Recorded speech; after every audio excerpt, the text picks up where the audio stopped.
I have been covering this case for weeks now. And every single time, I think we have found the bottom of Brian Hooker's pile of lies. I find another layer underneath. And today is one of those days. Because a Fox News digital exclusive found something that most of us missed. They tracked down the overnight security guard at the Marsh Harbour Boatyard. The man who was actually there when Brian Hooker walked up out of the darkness at 4 in the morning. The first person Brian spoke to when he reached civilization. His name is Edward Smith. And what Brian told Edward Smith, compared to what he told everyone else, is not just inconsistent. It is a completely different story. Different time. Different direction Lynette was swimming. Different color bag. Different number of flares. Every single detail different. Now, Brian Hooker has not been charged with any crime. His attorneys say he is innocent. He has denied wrongdoing completely and consistently. We carry that through this entire episode, every time, without exception. But Edward Smith, the Gemini AI maps Brian sent to Jim Todd, the two different watches, the dry bag that changes color depending on who Brian is talking to, the scuba tanks filled 2 days before Lynette disappeared that may tell a story of their own. All of it tonight. Let us get into it. So, let me just set the scene here, because context really matters. Edward Smith is the overnight security guard at Marsh Harbour Boatyards. That is the boat storage and repair facility in Marsh Harbour. The one with the blazing lights that Jim Todd from Hopetown Volunteer Fire and Rescue described as a landmark at night, 150 yards north of where Brian's dinghy was found. Per Fox News Digital, which broke this as an exclusive, Smith was working the overnight shift when another employee came to him and said a man had stumbled onto the property, talking about a key and a woman. That man was Brian Hooker. And Brian appeared exhausted and thirsty when he arrived. Smith asked him what happened, and Brian told him. Now, here is where it gets really interesting. Because what Brian told Edward Smith, the very first one he spoke to when he reached that boatyard, does not match what he told everyone else. Not even close. Okay, so, first thing, the time. Brian has told investigators, fire and rescue workers, Blaine Stevenson, and every national news network that the incident happened around 7:30 or 8 o'clock in the evening. He says they left the Abaco Inn around 7:30. He says the calamity happened shortly after, in the dark. But he told Edward Smith it happened around 7 p.m. 7 p.m. Per Fox News Digital, Smith said he asked Brian what time Lynette fell in the water. And Brian replied 7 p.m. And Smith said that shocked him. And here is why it should shock all of us. 7 p.m. in the Abacos in early April is not dark. It is not even close to dark. For Ashley Banfield, who has actually been to that exact spot at that exact time of year, it does not get properly dark until just before 8 o'clock. The nightfall comes fast and hard just before 8. But at 7, it is still bright. So, Brian is telling the security guard that his wife went into the water in what is essentially still daylight, in the same stretch of water where other boats and locals were still out, in water that is shallow enough in places that she could have stood up, in conditions that every photograph and video from that time shows as flat, calm, glass. And then he says he drifted for 9 hours. 7 p.m. to 4 a.m., that is 9 hours. But he told everyone else it was 7:30 or 8 p.m. when it happened, which would make it 8 to 8.5 hours at most. And per Blaine Stevenson's own drift test, documented and shared publicly, the distance Brian claims to have covered should have taken closer to 5 hours at the wind speeds Brian himself described. Not 9.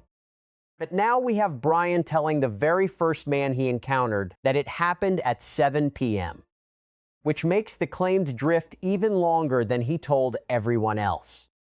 At 7 p.m., there is still light. There were boats out. There were people on the water. And nobody saw him. Nobody heard him. Nobody came to help. Brian, pick a version, because you cannot keep telling everyone something different. Now, here is the one that really stopped me cold. Brian has told different people different things about which direction Lynette was swimming after she went overboard. To some people, he said she was swimming toward the boat. To others, he said she was swimming toward shore. And to Jim Todd on the rescue vessel, he said he was confused and did not know. But to Edward Smith, he said something completely different from all of those. He said Lynette was swimming toward Hopetown with a yellow bag. Let me just sit with that for a second. Hopetown is north, due north from where they were. Soulmate was south. Hopetown, the harbor, the town, the lighthouse visible from the water, that is north. Brian told fire and rescue she was swimming toward the boat. That is south. Brian told others she was swimming toward shore. Brian told Edward Smith she was swimming toward Hopetown. North. In the opposite direction from everything else he has said. How does a person not know which direction their wife was swimming when they were right there watching her? In the water. You either saw her going south toward the boat or east toward shore or north toward Hopetown. Those are not the same direction. You do not get confused about that, unless you were not actually watching her swim anywhere. And then there is the bag. Brian told Edward Smith that Lynette was swimming with a yellow bag. Now, Lynette's dry bag was green. Bright green. Her bag was green. That is documented. Brian's bag was the yellow one. The one he had with him. The one he was carrying when he reached the boatyard. So Brian is describing his own bag as the one Lynette had, as the one she supposedly took with her into the water when she went overboard. And there is more. Per the fire and rescue accounts, when Brian boarded the Hopetown rescue vessel that morning, most of the crew remembered him having a royal blue or aqua dry bag. One described it as royal blue. Another said aqua. One crew member could not remember the color at all. But the fourth fire and rescue representative said yellow from the beginning.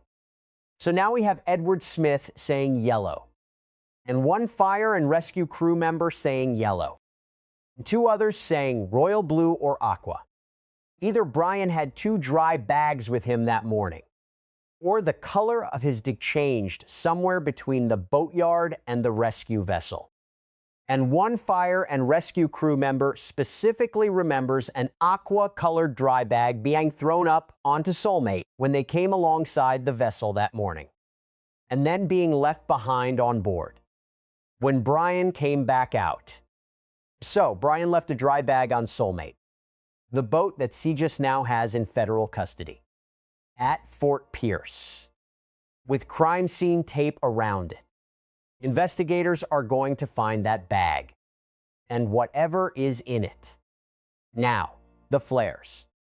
Because this one keeps getting worse every time a new witness speaks. Brian told Edward Smith he fired 2 flares. He said one boat passed without stopping after the first flare. He fired a second one. That boat also did not stop. Now, here is what we know from other sources. Per physical evidence from the dinghy, only 1 flare was discharged. There was still a flare in the gun. He told Darlene, Lynette's mother, that he fired 2 flares. Used everything he had. He told the boatyard security guard he fired 2 flares. But the physical evidence says 1. And here is the flare direction issue. Witnesses on land, a group of people near the anchorage that night, reported seeing a flare. 1 flare. Not 2. and they said it came from the direction of Soulmate, not from out in the open water where Brian says he was in the dinghy. And per reporting from Ashley Banfield, some witnesses describe the flare as going horizontally across the water, not upward into the sky the way a distress signal is designed to work. A person in a dinghy in genuine distress fires a flare upward, into the sky, so boats can see it, so houses on shore can see it. That is the entire purpose of a flare. A flare fired horizontally, from the direction of Soulmate, at a time when Brian says nobody was anywhere near Soulmate. That does not fit his story at all. And no boat stops for a flare and keeps going. A flare on the water is a mayday. It is not fireworks. It is not entertainment. Every experienced boater knows that. And yet Brian says 2 boats went right past 2 flares and kept going. Brian has not been charged. His attorneys say he is innocent. But every flare detail he has given to every person he has spoken to does not add up. Okay. Now, here is something that I do not think has gotten nearly enough attention. You may remember that Brian sent maps to Jim Todd. These cartoon-style maps showing his alleged drift route, with arrows, showing where he floated, where the currents took him, where Lynette supposedly went into the water. And when investigators and reporters studied those maps, they noticed something. The style, the design. Those maps were generated by AI. And per Ashley Banfield's investigation, she found out which AI Brian was using. It was Gemini. Google's Gemini AI. Brian used Gemini to generate those drift maps. Now, on its own, using AI to make a map, that is not a crime. People use AI tools all the time, for all kinds of things. But here is why this matters. Gemini, like any AI platform, keeps log. It keeps records of queries, of prompts, of what asked it, and when. And in true crime history, and this has happened in case after case, the Google searches, the AI queries, the digital footprint of what someone was looking up in the hours and days around a crime, that evidence has been absolutely devastating in court. People have been convicted because of their Google searches, because of their AI prompts, because of the questions they typed into a device thinking nobody was watching. So, the question for investigators is not just, what maps did Brian make with Gemini? The question is, what else was Brian using Gemini for?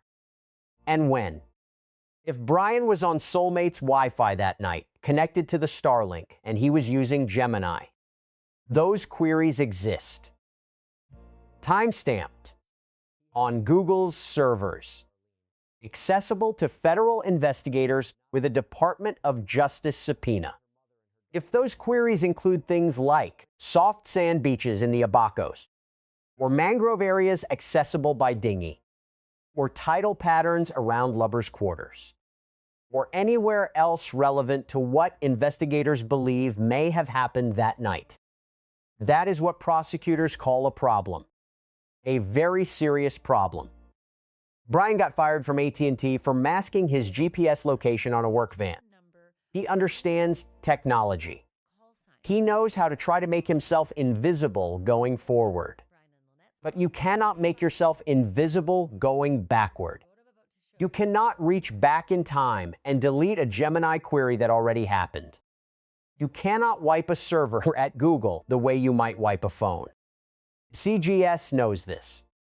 And they are looking. Now, let me tell you about something that might seem small, but is actually significant.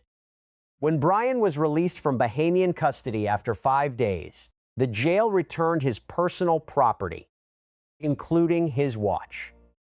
A whitish-colored watch. Big, clunky. Seen in a lot of his social media. But when investigators and researchers started going back through Brian and Lynette's social media accounts, they found something. A lot of older content shows Brian wearing an entirely different watch, a greenish-black one, very different from the white one. So, 2 watches. Now, Brian is a self-described tech geek. He loves his gear. He connects everything to apps, his diving gear, his navigation, his electronics on the boat. He was known to have multiple devices, tablets, laptops, computers. And modern smartwatches, the kind that connect to apps and phones, they log GPS data, movement data, heart rate data, activity data. Which watch was Brian wearing on the night of April the 4th? And which apps was that watch connected to? Per investigators, those kinds of records are retrievable through search warrants served on the app companies. Apple, Google, Garmin, Fitbit, whoever operates the platform that watch synced to. Those logs exist. And if Brian's watch was recording his movement and heart rate and GPS location on the night of April the 4th, that data is sitting somewhere on a server right now, waiting for a federal subpoena. Brian, you love your apps. You love your gear. You love your connected devices. Every single one of them has been keeping a diary, and CGIS knows how to read it.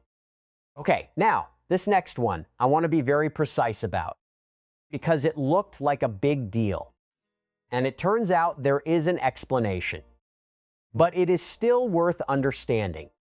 When Brian Hooker sat down for his media interviews with NBC, KCC, and CBS, the day after his release from Bahamian custody, there is something visible in the close-up camera footage.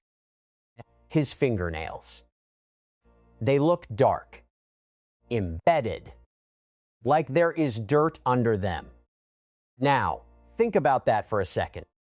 Brian says he spent the entire day at Tahiti Beach with Lynette. In the water, swimming, walking in the surf. Then at the Abaco Inn pool area for the evening. Also in and around water. And then supposedly in a dinghy and then in open water for 9 hours. Salt water cleans nails. Hours of swimming and ocean exposure cleans nails. It does not leave embedded dark material. So the question became, was Brian digging in the dirt at some point during those hours? But here is what investigation revealed. For people who knew Brian and Lynette, Brian had a nail fungus condition, a fungal infection that spread from his toenails to his fingernails. And it made his nails look dark and embedded all the time.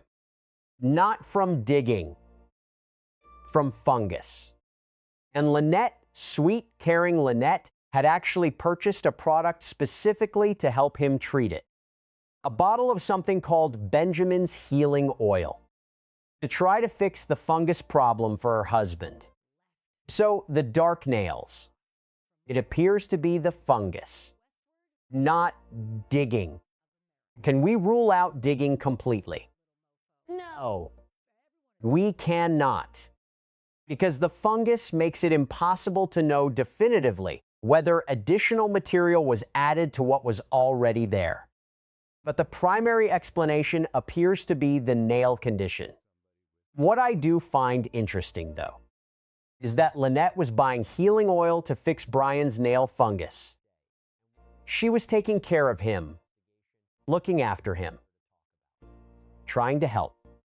And Brian cannot tell fire and rescue workers what she was wearing. He did not mention the aquamarine cover-up, the royal blue Conch Republic headscarf, the Apple Watch, the black fanny pack. He spent the entire day with this woman, and he described her to search teams as wearing a 2-piece black bathing suit and nothing else. Either he was deliberately giving wrong information to slow the search, or he genuinely did not notice what his wife was wearing. Neither of those is the behavior of a man who loves his wife the way Brian says he loves Lynette. Okay. Now, here is a category of evidence that I think investigators are going to scrutinize very carefully. On April the 2nd, 2 days before Lynette disappeared, she posted on social media. She showed herself and Brian going to Great Guana Cay to refill their scuba tanks. Full tanks. Both of them. And per the GPS and AIS data, they were at Great Guana Cay on April the 2nd. So the tanks were filled on April the 2nd. That is confirmed. And per everything we know about the following 2 days, there is no documented diving trip between April the 2nd and the evening of April the 4th. They spent April the 4th at Tahiti Beach and the Abaco Inn. Not diving. So those scuba tanks should be full, or very close to full, on both of them. The question investigators need to answer is simple. How much air is in Brian's tank right now? And how much is in Lynette's? If Lynette's tank is full and Brian's is significantly depleted, without any documented diving trip to account for that, that is a question that requires an answer. And then there is the weight belt. Lynette was fit. She worked out. She did yoga on the boat. For Carly, she ran with her daughter. She had dumbbells on board. She was physically active. And she dived. She had a weight distribution vest, the kind divers use to hold their tanks with the weight built into the vest itself. That vest should be on Soulmate. All the weight that is supposed to be in it should be there. Because here is the thing about scuba gear and weight. If someone wanted to take a body into deep water, somewhere that was not the shallow, clear, searchable sea of Abaco, scuba gear provides a way to do that. A diver can go to depth, can carry weight, can reach places a dinghy cannot reach. Is that what happened?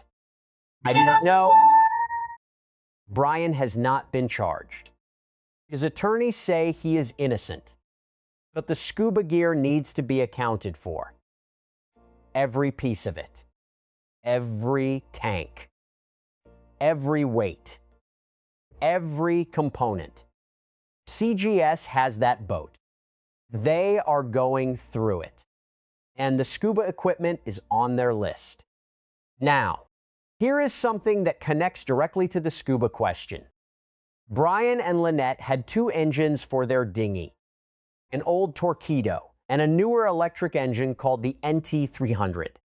Per text messages Lynette sent to her friend Marnie, she had been excitedly telling people about the new NT300 engine.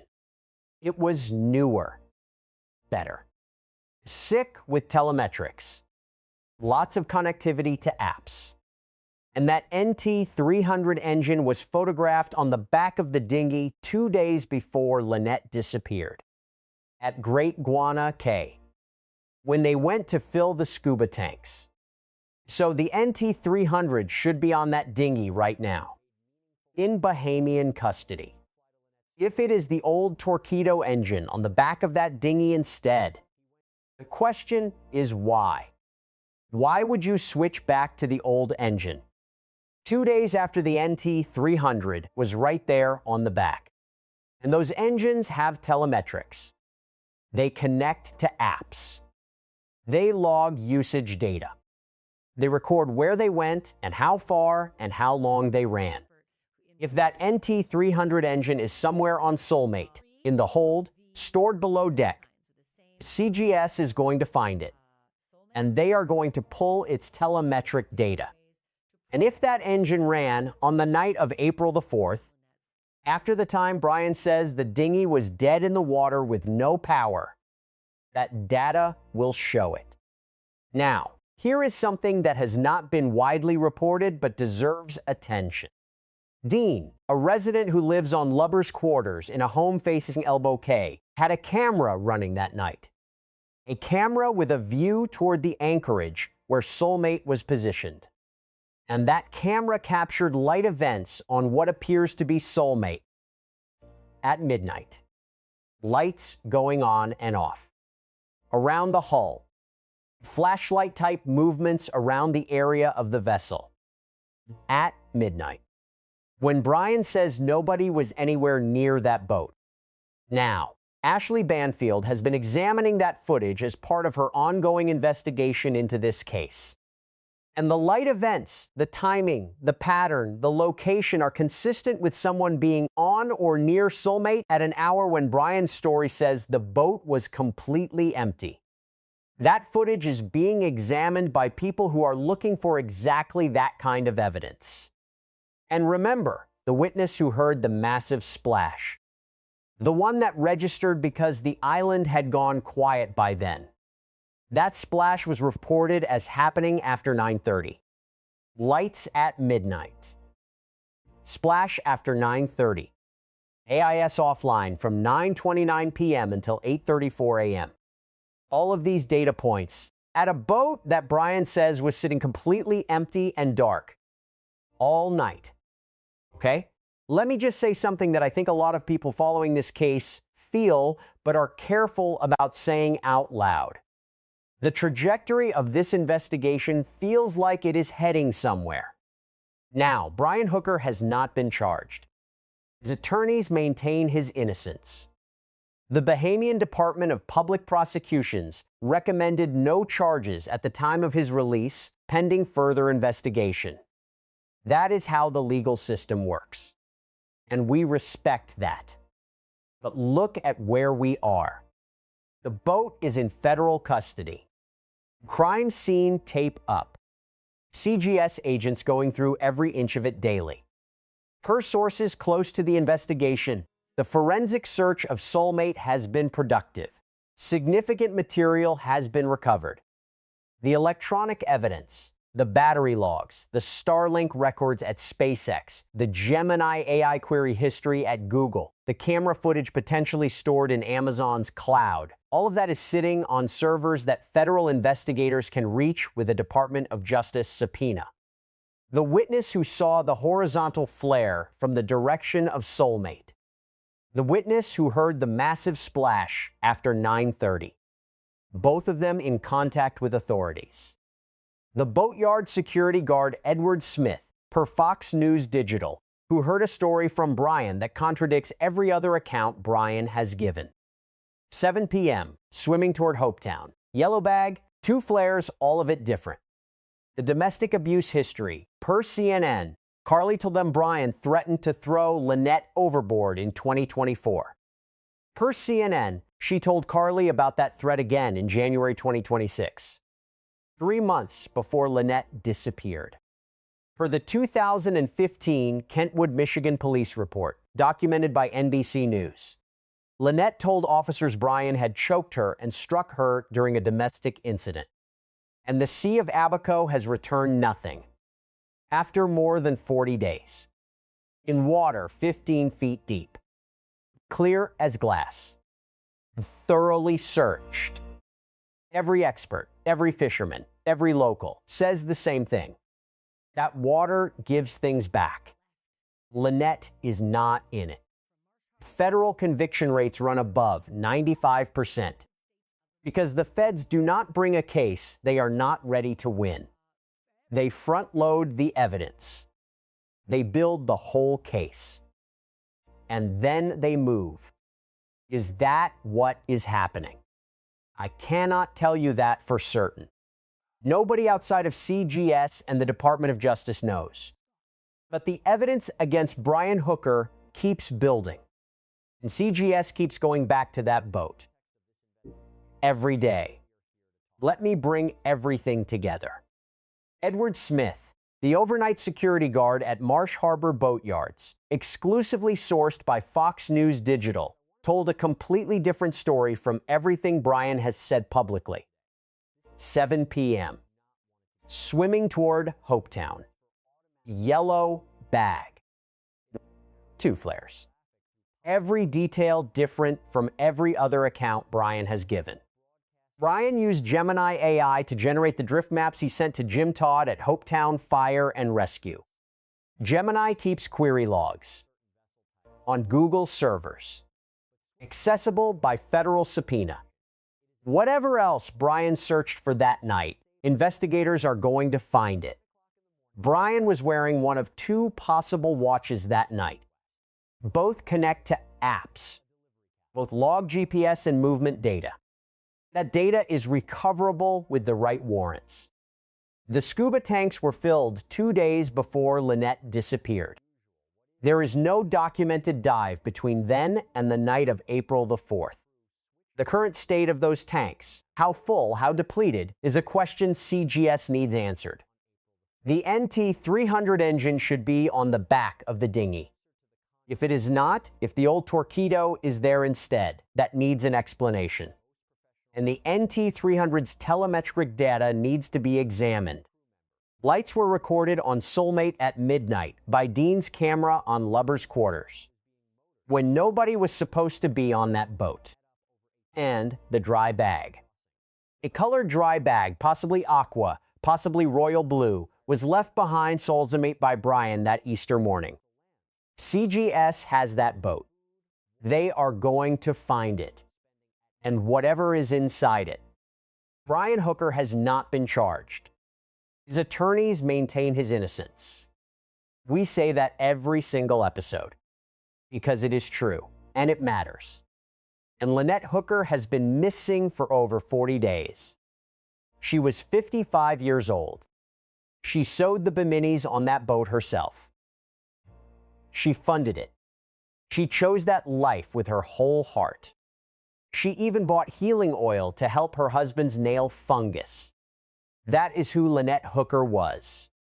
And the boat she poured everything into is a federal crime scene tonight.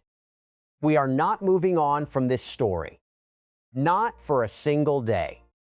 If you have any information about the night of April the 4th, about the vessel Azura, about any search area, about anything at all, please submit it through the CGIS Tips application.